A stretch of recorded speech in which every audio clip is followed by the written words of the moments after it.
शिशुपाल और दंतवक्र को मैंने अपने पुत्र सहदेव से कभी पृथक नहीं माना। दोनों बचपन से ही मेरे साथ थे। महाराज, शिशुपाल ने मुझे बहुत प्रभावित किया है। मेरी छोटी बहन रुक्मिणी अब विवाह योग्य हो गई है। यदि तुम विदर्भ राजकुमारी रुक्मिणी के लिए शिशुपाल का चयन करने के बारे में सोच रहे हो तो तुम्हें मेरी ओर से बधाई हो। नारायण नारायण। एक और आपने शिशुपाल और रुक्मिणी देवी के विवाह की नींव डाल दी और दूसरी ओर स्वयं देवी रुक्मिणी आपसे प्रेम कर रही हैं, आपसे विवाह करना चाहती हैं। इस समस्या का समाधान मन में उत्सुकता जागृत कर रहा है। प्रभु, क्या होगा?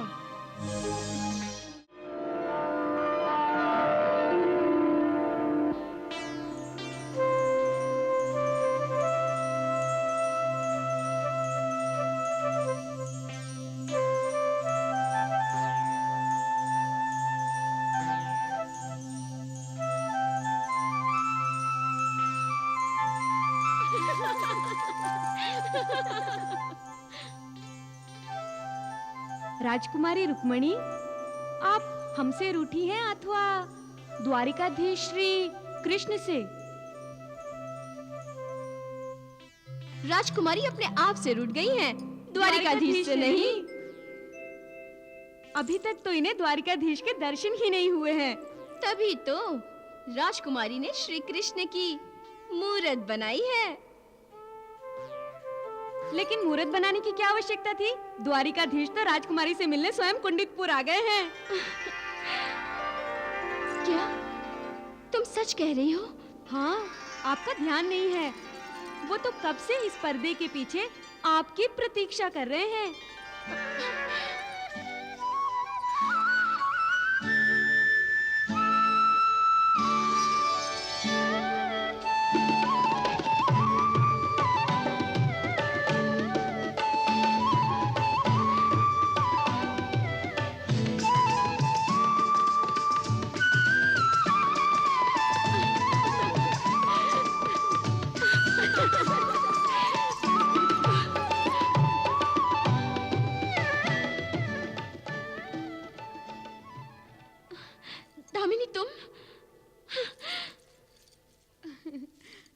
राजकुमारी प्रिय, अपने इस कृष्ण से कुपित हो? तुम बहुत नटखट हो दामिनी, बहुत नटखट। तुम सब नटखट हो, सब नटखट हो।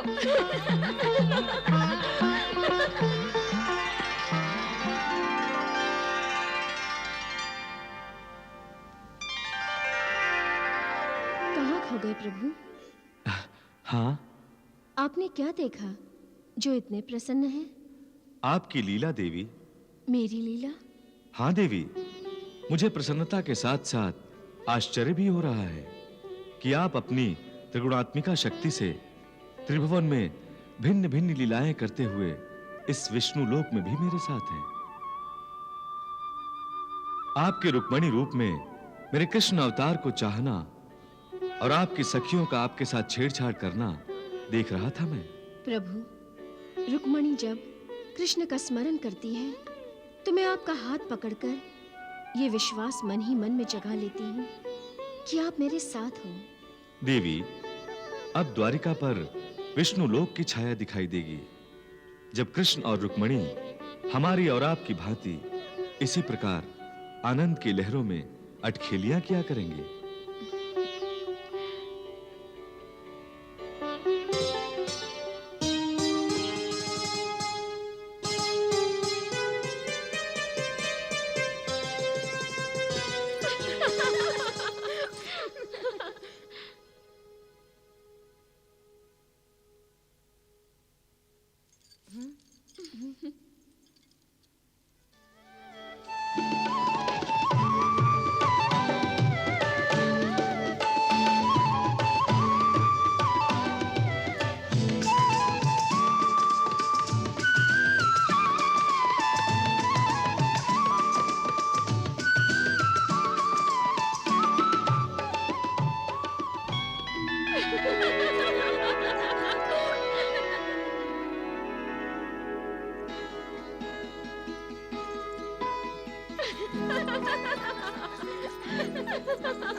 तुम लोगों को कोई काम नहीं जो हमें आपकी भांति श्री कृष्ण की प्रतीक्षा नहीं है।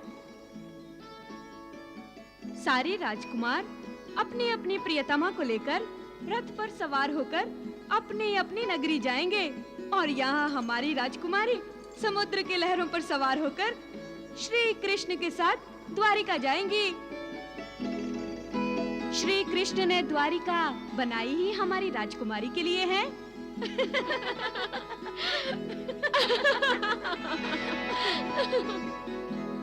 एक बात पूछो राजकुमारी, आपने श्री कृष्ण को तो देखा ही नहीं।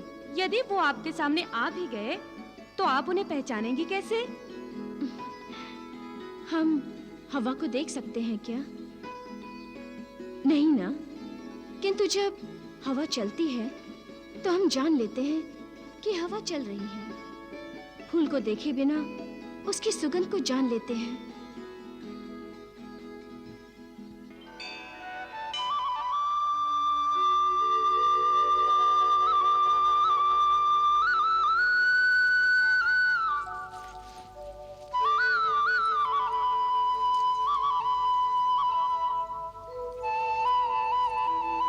भक्त जब भक्ति करता है तो ये आवश्यक नहीं कि भगवान की मूरत उसके सामने हो।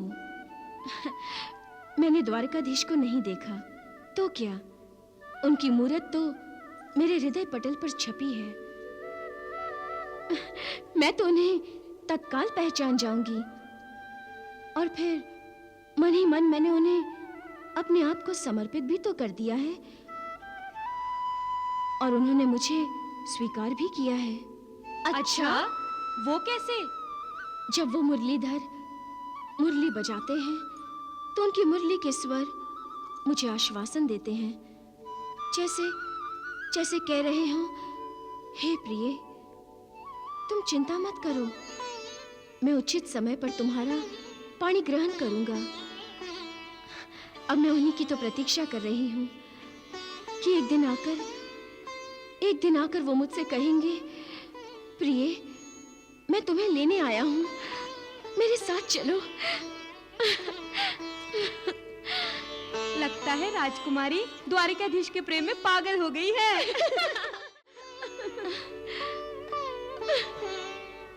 नारायण नारायण। देवी रुक्मिणी की सखी ने सत्य कहा है, किंतु क्या इसे ही प्रेम कहते हैं भगवान? आप तो साक्षात प्रेम के अवतार हैं। आप मेरे लिए प्रेम का विश्लेषण करने की कृपा करेंगे तो बड़ी कृपा होगी प्रभु। देवर्षि, प्रेम एक व्यापक अनुभूति है, एक दिव्य भावना है। प्रेम परमात्मा का सर्वाधिक सुंदर रूप है जो व्यक्ति को बांध लेता है। इसलिए भक्ति का ही दूसरा रूप प्रेम है। आहा, नारायण नारायण। प्रेम के अनेक रूप हैं देवर्षि।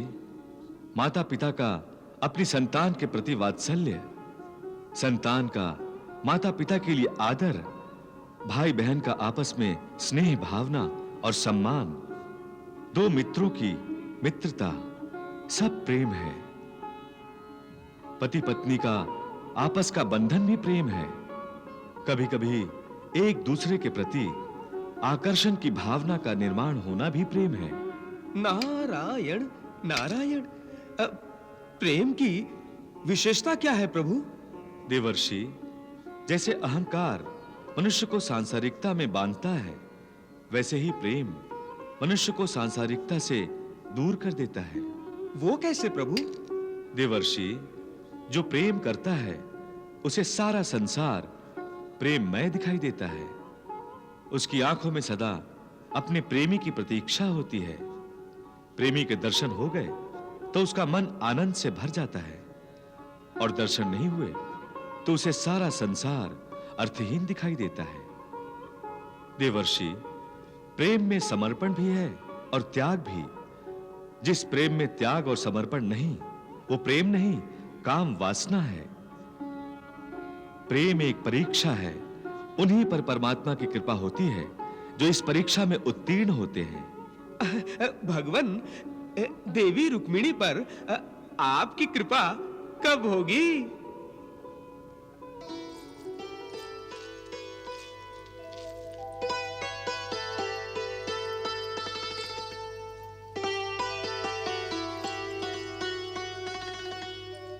मंदिर जा रही थी।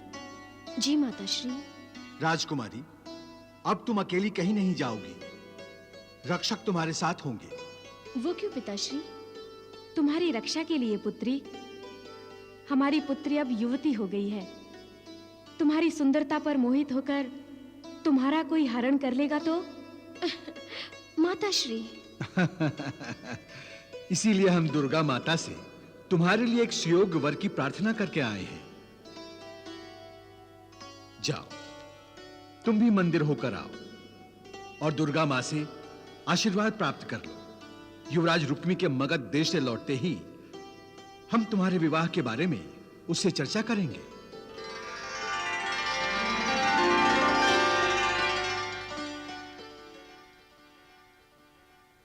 अब हमें आज्ञा दीजिए सम्राट। युवराज रुक्मी, आशा है कि आप हमारे आतिथ्य से प्रसन्न और संतुष्ट नहीं हुए तो असंतुष्ट भी नहीं हुए होंगे। सम्राट, हम आपका प्यार पाकर धन्य हो गए। विदर्भ नरेश भीष्मक को मेरा प्रणाम कहिएगा और कहिएगा कि उनकी कुशलता में ही हमारी कुशलता है। अवश्य सम्राट। और उनसे यह भी कहिएगा कि मैं स्वयं विदर्भ राजकुमारी रुक्मणी का हाथ अपने पुत्र समान शिष्य शिशुपाल के लिए मांगने आऊंगा। संपूर्ण विदर्भ देश अनुग्रहित हुआ सम्राट। हम आपके स्वागत के लिए बड़ी तत्परता से प्रतीक्षा करेंगे। प्रणाम।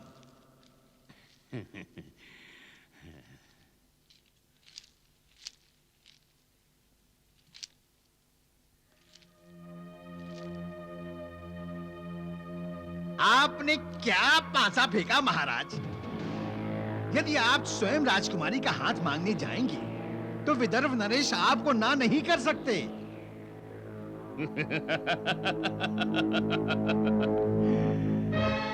यही तो मैं चाहता हूं महामंत्री। शिशुपाल और रुक्मणी का विवाह होने का मतलब है चेटी देश और विदर्भ देश का विवाह। मैं जानता हूं महाराज, चेटीराज आपके सामंत हैं और विदर्भ पर आपका प्रभाव अंकुर समान है। हमारा गणतंत्र, राजमंडल, साम्राज्य शक्तिशाली भी हैं और प्रभावी भी, परंतु महामंत्री, मेरे भीतर छिपा एक योद्धा कहता है कि द्वारिका का कृष्ण भी हमसे कम नहीं। महामंत्री, राजकुमारी रुक्मणी के सौंदर्य की ख्याति द्वारिका के कृष्ण तक भी पहुंच गई होगी। और आप तो जानते हैं कृष्ण के बारे में कितनी कथाएं प्रचलित हैं। संभावना है कि रुक्मणी ने भी ये कथाएं सुनी हो और उसके मन में कृष्ण के प्रति आकर्षण भी हो गया हो। मैं उस आकर्षण का कोई और रूप बनने से पहले ही शिशुपाल और रुक्मणी का विवाह संपन्न हुआ देखना चाहता हूं। क्यों संपन्न नहीं होगा सम्राट? अवश्य होगा। मैं कृष्ण की हर सफलता को असफलता में बदल दूंगा। शिशुपाल और रुक्मणी का विवाह होकर रहेगा। हाँ। नारायण नारायण। प्रणाम प्रभु। प्रभु, इतना अहंकार! लगता है जरासंध की मति भ्रष्ट हो गई है, जो वो परमेश्वर के मार्ग में बाधा बनना चाहता है। मति भ्रष्ट ही नहीं देवर्षि, जरासंध जैसे अनाचारी राजा धर्म भ्रष्ट, पथ भ्रष्ट और नीति भ्रष्ट भी होते हैं, और ये तो अनादिकाल से चला आ रहा है।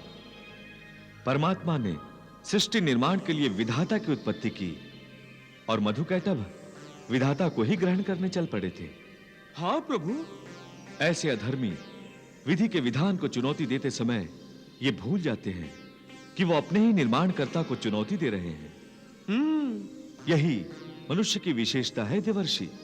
वो स्वयं को भगवान समझने लगता है और स्वयं ही अपने विनाश के मार्ग पर अग्रसर हो जाता है। प्रभु, क्या मनुष्य को अपना विनाश ज्ञात नहीं होता? नहीं देवर्षि, यदि उसे ज्ञात होता तो वो अपने विनाश की ओर कभी नहीं जाता। अहंकारी का सिर सदा ऊंचा रहता है। वो अपने सामने सबको तुच्छ समझता है। वो भूमि की तरफ झुककर देखना ही नहीं चाहता। उसकी दृष्टि आकाश पर ही रहती है। विनाश उसे कैसे दिखाई देगा? उसे तो अपने विनाश का मार्ग अपने विकास का मार्ग लगता है। देवर्षि, जरासंध जैसे अहंकारी इतिहास के दर्पण में झांकते ही नहीं।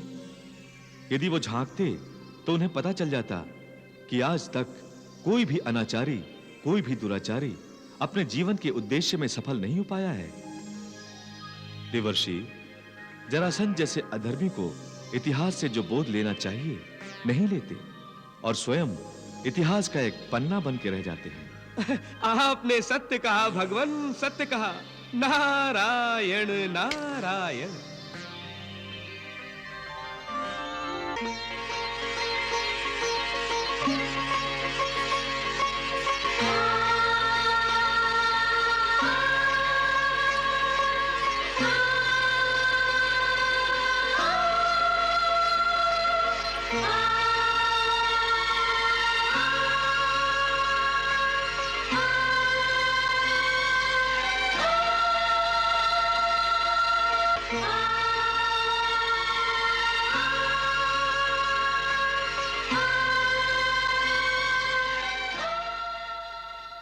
देवी प्रपन्नार्थी हरे प्रसीद, प्रसीद मातर जगतो खिलस्य, प्रसीद विश्वेश्वरी पाहि विश्वा, त्वमेश्वरी देवी चराचरस्य।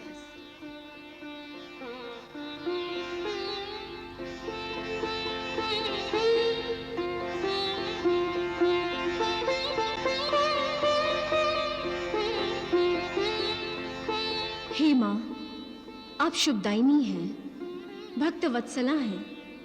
आपके तो स्मरण मात्र से ही पापों का नाश हो जाता है। आप शक्ति रूपा हैं, रौद्र रूपा हैं और करुणामयी भी हैं। आप अपने भक्तों की कामना की पूर्ति करती हैं। जिस प्रकार किसी भी शुभ कार्य के आरंभ में श्री गणेश जी की पूजा होती है, वहीं पर आपका भी पूजन किया जाता है। हे मां, आज मैंने आपकी स्तुति करके अपने आप को द्वारिकाधीश को समर्पित कर दिया है। मैंने मन ही मन श्री कृष्ण को वर लिया है।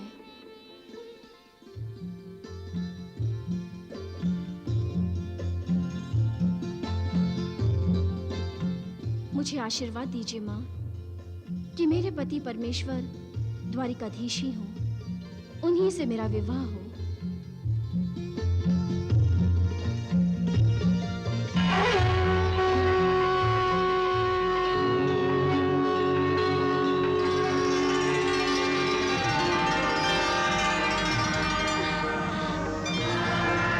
मुझे आशीर्वाद मिल गया माँ, मुझे आशीर्वाद मिल गया। मैं धन्य हो गई माँ, मैं धन्य हो गई।